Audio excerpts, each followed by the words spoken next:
Good day, everyone. Today, I will be discussing the historical significance of the 1935 Commonwealth of the Philippines, a transitional government that set the country on the path to full independence. This period, which lasted from 1935 to 1946, was marked by political, social, and economic changes that prepared the Philippines for its eventual freedom from U.S. colonial rule. In particular, I'll focus on key events and figures that shaped the establishment of the Commonwealth and its eventual dissolution. Manuel L. Quezon was a former second president of the Philippines, known for his famous quote, "I would rather have a country run like hell by Filipinos than a country run like heaven by the Americans, because however a bad Filipino government might be, we can always change it." The Philippine Assembly. The Philippine Assembly was the lower house of the Philippine legislature from the 1907 to the 1916, during the American colonial period of the Philippines.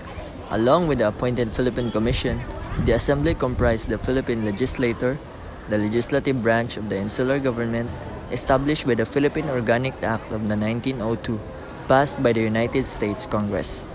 Now let us talk about the pre-Commonwealth Philippines. To understand the Commonwealth, we first need to briefly look at the pre-Commonwealth era.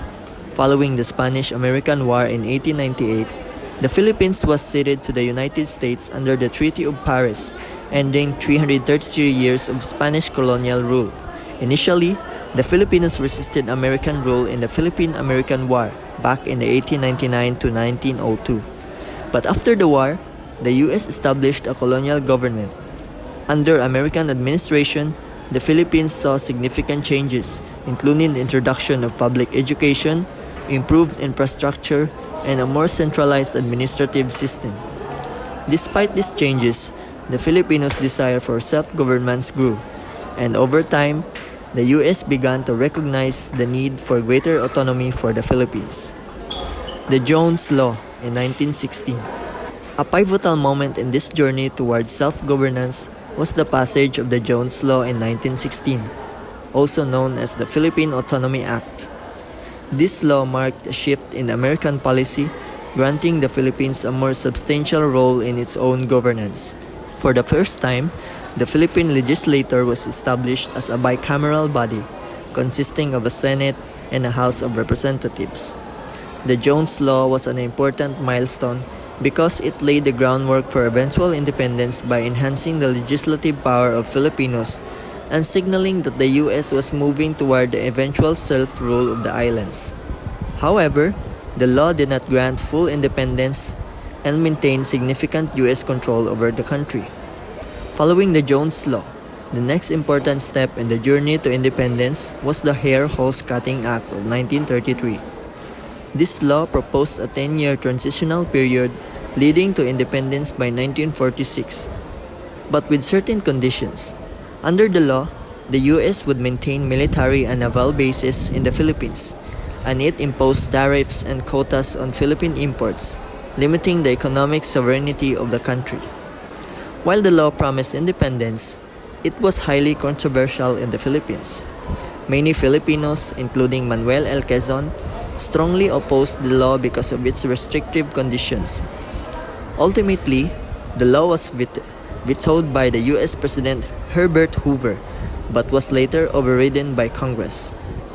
However, it was rejected by the Philippine Senate, with Quezon leading the charge for a better deal.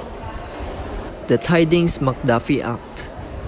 In response to the opposition to the Hair-Hose-Cutting Act, the Tidings-McDuffie Act was introduced in the 1934. This new version, which amended the previous proposal, was championed by Senator Millard Tidings and Representative John McDuffie. The revised bill provided a clearer path to full independence by setting the date for Philippine independence as of July 4, 1946. The Tidings-McDuffie Act was signed into law by President Franklin D. Roosevelt on March 24, 1934, and it officially established a Commonwealth of the Philippines as a transitional government. The act marked a significant shift in the U.S.-Philippine relations, and it was seen as a major step toward Filipino self-determination. The next major development came with the drafting of the 1935 Philippine Constitution, which would govern the country during the Commonwealth period. The Constitution was approved by the Constitutional Convention on February 8, 1935, and ratified by the U.S. President Roosevelt on March 25, 1935. It laid out a bicameral legislature, created an independent electoral commission, and established the office of the President of the Commonwealth. Under the Constitution, Manuel L. Quezon was elected as the first President of the Commonwealth in September 1935.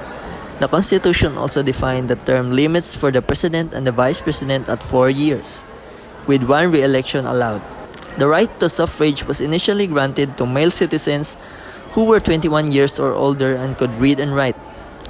The Commonwealth government was intended to be a transitional administration that would prepare the Philippines for full independence.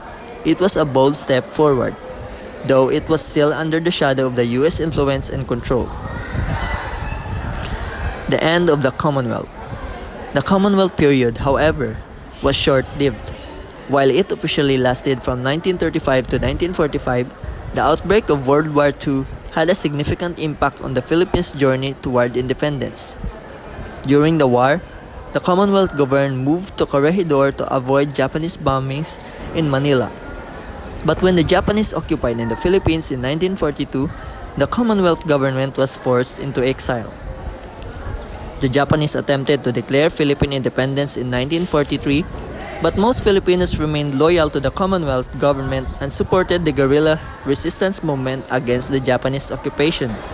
After the war, the U.S. Congress called for the national elections held by April 30, 1946.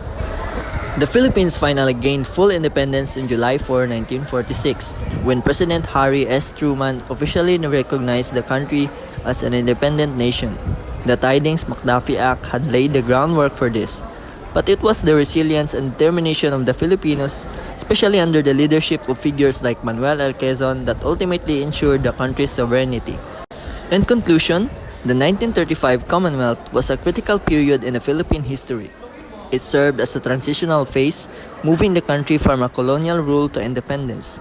The road to full sovereignty was not easy, and it was interrupted by war. But the Commonwealth set in motion the legal, political, and social changes that would pave the way for the Philippines' independence in 1946. Thank you.